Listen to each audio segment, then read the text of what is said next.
навучыўся. У 5 гадоў узяў гармоніку ў рукі. У яго стаж больше, чым у мяне. У 5 гадоў пачаў іграць. У яго яны і зараз ёсць. Неглюбскі у вас. Победа.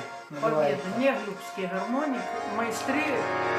Акрамя таго, усе тыя танцы народныя, бытавыя, якія мы умеем іграць, вашы умее танчыць. Ён можа паказаць, вось, ён цяпер у вёсцы, можна ўпэўнена сказаць, ён і кіраўнік меркулаевскіх вячорак Валентина Евгеновна, вось яны удвох яшчэ памятаюць.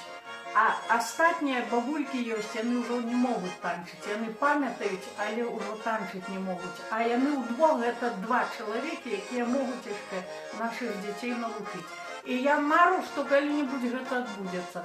Так мне хочацца ўзнавіць вячоркі ў тым стане, у якім яны спрадвеку былі.